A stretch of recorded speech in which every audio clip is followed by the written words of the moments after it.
Eating my Lucky Charms, man. Give me a minute.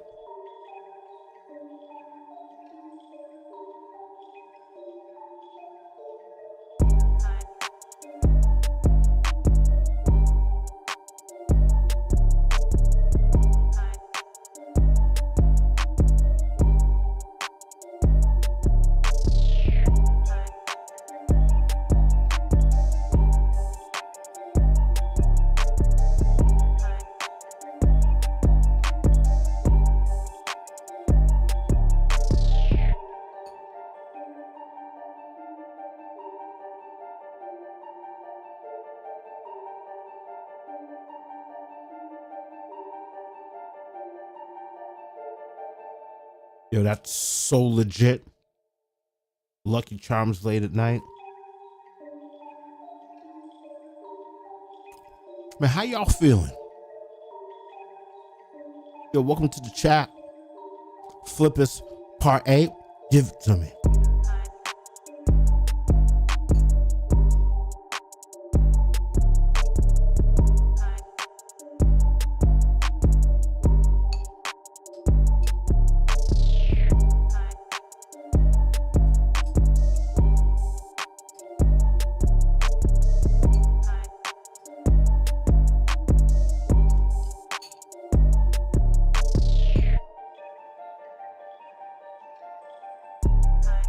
Man, I eat like I got the munchies, man. I love food. I can't help it. What you want from me?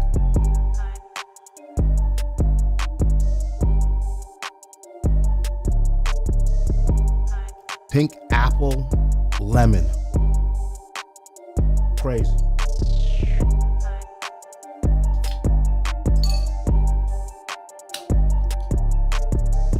All right.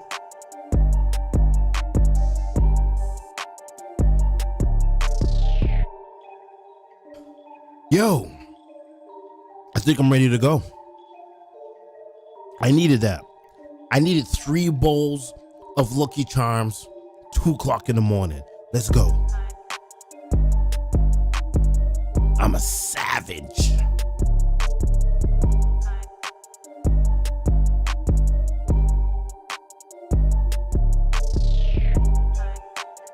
I'm supposed to do all of this off camera. So when I come on camera, I'm ready to go. But I just got that urge, like, yo, let me go and hit this Lucky Charms real quick with almond milk. Not no cow milk. Almond milk. Y'all know the description. Let's get at it, man. Let's get at it. Because if I hear that beat again, man, sorry. If I hear that beat again, I'm going to go do another pour. Hit it with the almond milk. Almond milk unsweetened is that piff. For real.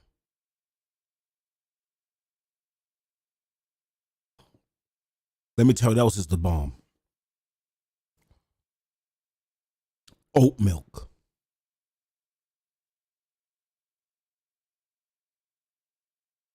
Oat milk will have you going crazy. Little oat milk with just a little drop of cinnamon with some honey nut Cheerios. Oh, stop it. Crazy. All right, let's get into this podcast, man, because this is a real short one. It's 2:00 in the morning. If I keep talking, I'm just gonna get hungry and I'm just gonna go and eat. I do have some chicken thighs. I wonder if I should go make a quesadilla real quick. Or should I just get right to it? There's Poland Springs. There's Polar Premium Seltzer. Pink apple and lemon. I never even heard of a pink apple. But all I know is it is bomb. All right, let's go. All right. So today we signed the P&S. I haven't even brushed my teeth yet. I woke up this morning at 8 and I've been driving back documents back and forth. A lot of people say, well, why don't you use DocuSign? Well, certain people don't deal with DocuSign. Some people old school, they like to meet, sign that signature. I'm that way too. I'm not really a DocuSign guy because it's not that intimate. I like popping out the pen. I got my Beckma pen. Shout out to Beckma. Black Economic Council, Massachusetts. They gave me a pen. So, I got my black ink. So I want to be able to use my Beckma pen when I'm signing. You know what I'm saying? So traveling documents back and forth. Got to pick them up from the agent. Bring them to the crib. Have my girl sign. Bring it back to the agent. They send it off to the seller. Lead, back and forth. Finally got everything signed at like 10 o'clock tonight. Drive back to the crib. Boom. Shower. Boom. This is where I think we went wrong. Where we went wrong, I think we could have been more aggressive. I could have been more aggressive, but I didn't know how to be aggressive because I didn't know what the hell I'm doing. So like I said, this is the Flippers blog. If you're just new to it, this is just my daily experience on trying to get our first acquisition to construction to flip. So a lot of you guys that do this professional flipping all the time, you may look at me and say, yo, Shakes, get it together. But I just want to document this. Hopefully someone who wants to get into acquisitions will see this podcast and say, you know what? Let me follow his steps. And now these steps are only to Massachusetts because every state got their own laws. Okay, so I wake up this morning, P&S comes in, agent calls me up, yo, the P&S is ready to go. Boom. I go and pick it up. Why? Because we got all this shit in the crib, but we ain't got a fucking printer.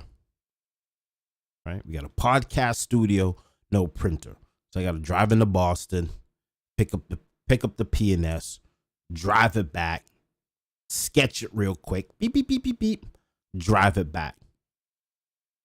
The broker was preparing the lead paint, because in Massachusetts you have to sign off that or don't know, or there is or there ain't lead in the place. Now we all know Boston, New England, everything was built like 1603, right? So everything's with lead, everything's asbestos, everything's a fucking disaster out here. It's not like certain parts of the country where everything's just new construction, right? New construction up to code. Massachusetts, 95% of the properties out here not even up to code. Knob to wiring, no windows, no insulation. Like Massachusetts is a giant ghetto. And I know how we like to talk, and like, because we have Harvard and Boston College and all these universities here. The houses the money that you pay for a house in Massachusetts compared to other cities, it's like, why do y'all even live there? Right? It's like New York too. New Yorkers think that they live in New Yorkers. You can't tell New Yorker nothing. Like, bro, you pay 14 grand a month for an apartment the size of people's bathrooms, and you sleep with rats. Not dudes that ratted out the Teflon Don, like actual rats. Are those things called marsupials?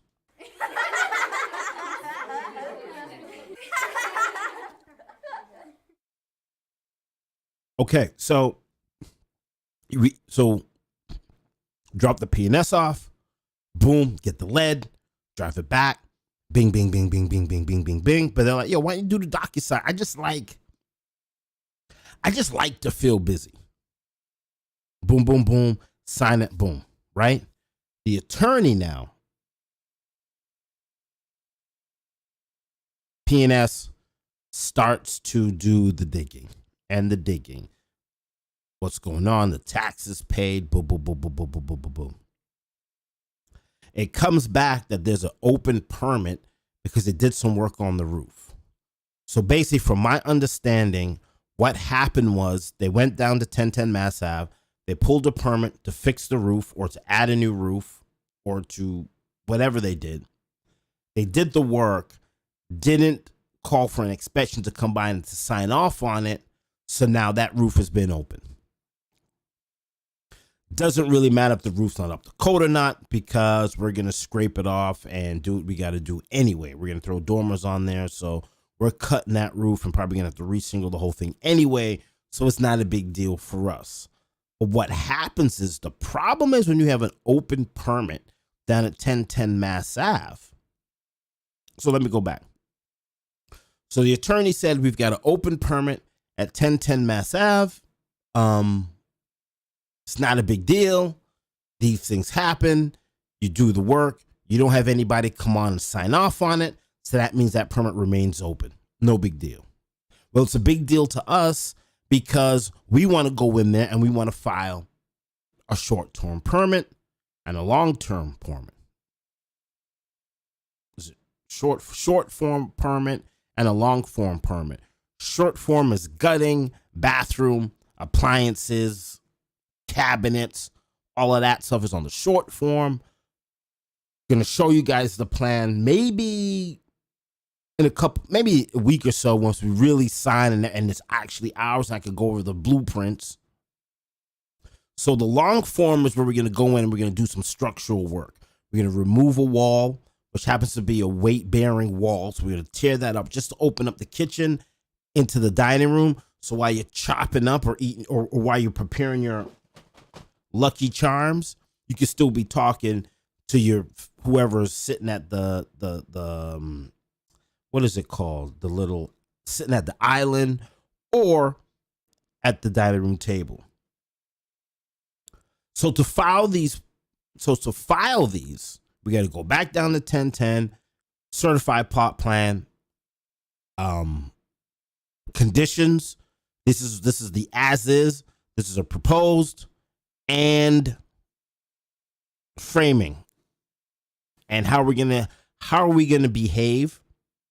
How is the house gonna behave once we remove that weight bearing wall? And what is the load points gonna be? Right? So the architect will draft all that up. We present it to 1010 Mass Ave. They go, you're on your way. Well, that's not going to happen to us. So take you guys even back a little further. So I called my man at 1010 Mass Ave on the desk. I said, yo, B, what's good? Somebody help me. Somebody help me, yeah. He said, how can I help you? I said, yo, I'm at work. I go, yeah, I need some help. He goes, I'm going to have to charge you a G for that. Okay. What's the problem? We got an open permit. Somebody help me. Somebody help me, yeah. Okay, we're going to have to charge you 2 G's for that. Come on. What do I do about this open permit? Let me get the boss on the phone. If I get my boss on the phone, Shakes, that's going to cost you another 2 G's. She comes on the phone. She just added a G on it. So now we're at $6,000. I don't know how we went from 4 to 6. I think we missed a step, but whatever. She says, simple. There's two options we could take. We could force the homeowner to close the permit, or we could assume we could do the acquisition, property, land, and all the headaches that comes with it. We're just assuming that we're just going to go down to 1010 Mass Ave and close the permit. Once we close the permit, then we can submit for the short term, short form, and long form permits. We're going to submit the short form first. That get us in there. That get us the demoing. That get us tearing everything out. It's going to take a couple of weeks to get the long form ready to go. By that time now, we're in full swing. So we're still going to work. We should have a lot of the work done because it takes 30 days. We should have a lot of the work done by the time the long form comes in. Tear down that wall, throw up our LVLs, and we good to go.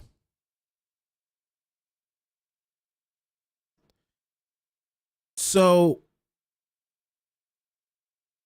this is where I think we could have been more aggressive. And this is just my personal opinion. I mean, there's other ways to do this, but I just feel what we'll do on the next flip, if we're going to acquire 55 Main Street, we're going to go down to 1010 Mass Ave and see what's Gucci. In the open, close, what's going on, what did they do, boom, boom, boom, boom, boom, boom, boom, boom, boom, boom, boom. Because they might have been plans already, because remember, we're going to dormer the roof. We may not. That's up in the air. But they could have been plans already downtown that are good to go on the additions or subtractions we're trying to do. Because at the end of the day, we all basically got the same idea as human beings, right?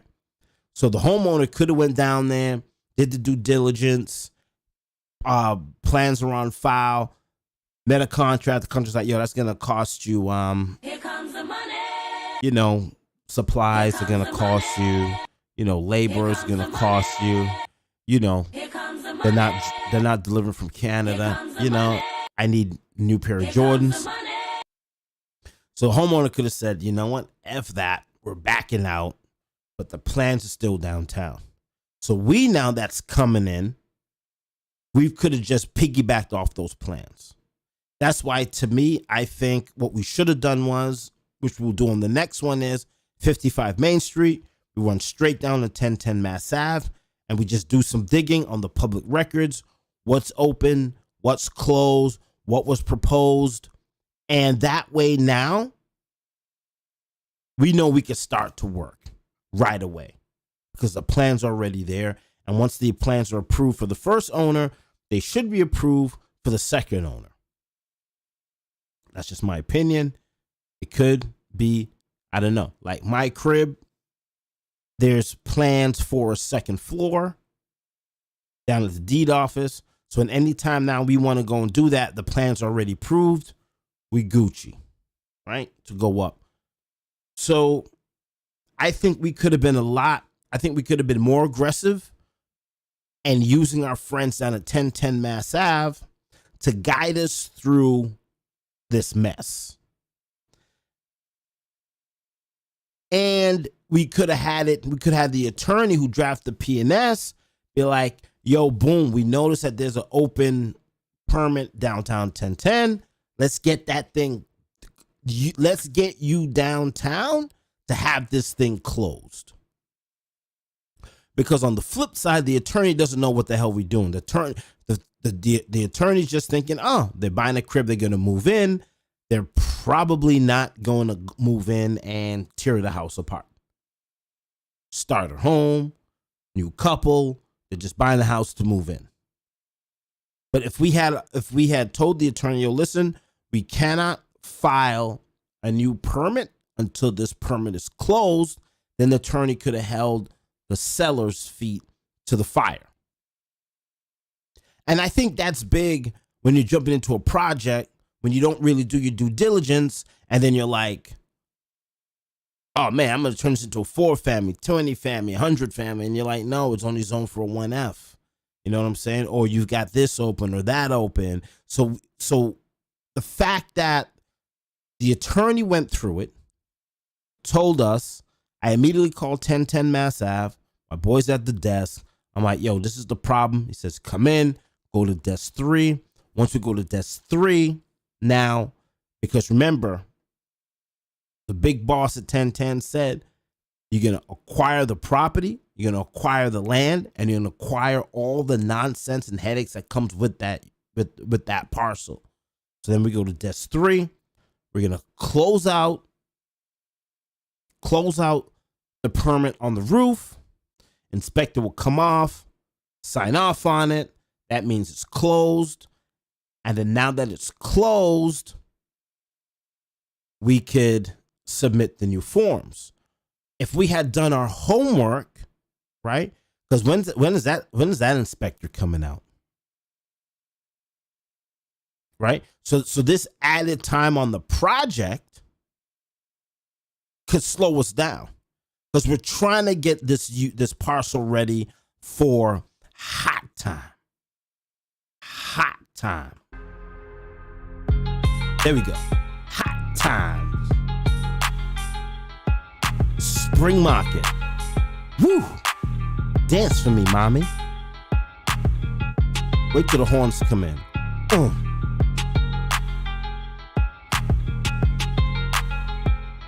Here she comes. 1, 2, 3, 4. Oh, I missed it. Damn. I can't count in no more. I'm so disgusting. 1, 2, 3, 4. Hit it. Damn. I don't understand. When is these things coming in? Let's count it again. 1. Oh, here it is. Hear that?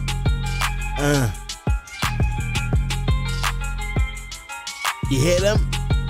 You hear that? Woo, that's dirty. Right? So we want the house ready.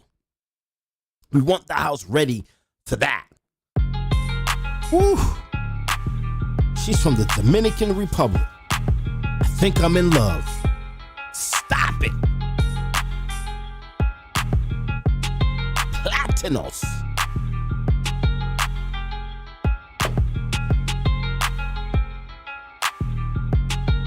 Let's dance, baby. So we want to be ready for prime time, right? We want to get this house ready for spring market, right? We want to get you March, April. So now we have to wait for the inspector to come out to even start work. It's going to delay us. But these are just the growing pains that you go through when you don't know what the hell you're doing. So to me, if you're going to acquire 55 Main Street, go down to 1010 Mass Ave, make sure all your permits are closed, make sure that the plans that you're trying to do, those plans could be on file already. Get your certified plot plan. I mean, you may want to pay for a certified plot plan, but there might be a certified plot plan already there.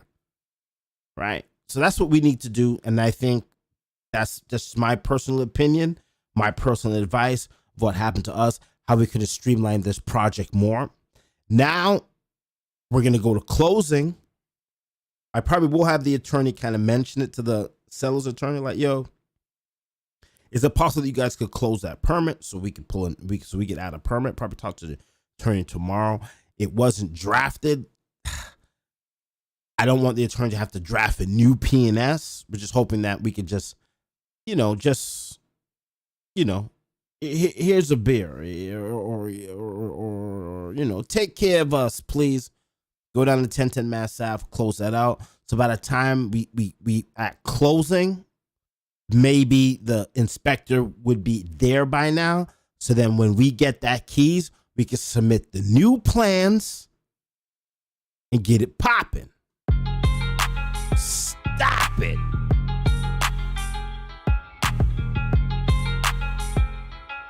Here's my song right here.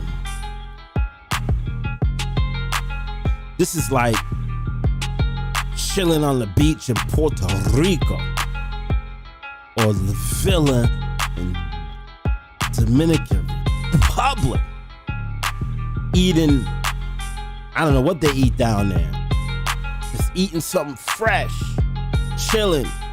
Then all of a sudden I see dudes shooting across the street. Is that Big Poppy? Crazy.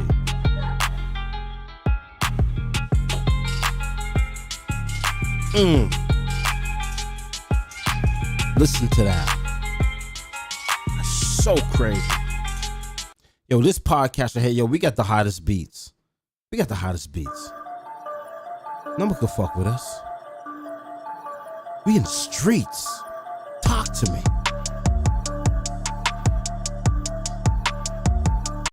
All right, man. It's 2:07. I'm going to go and brush my teeth.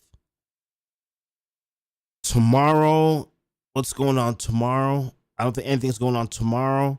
Probably speak to our hard money guy, make sure that the deposit is wired.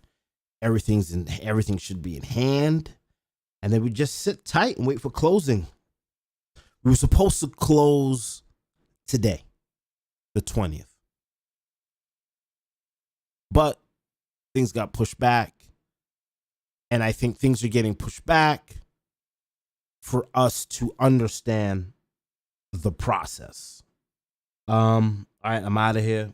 You know what they say in Mexico. Mañana.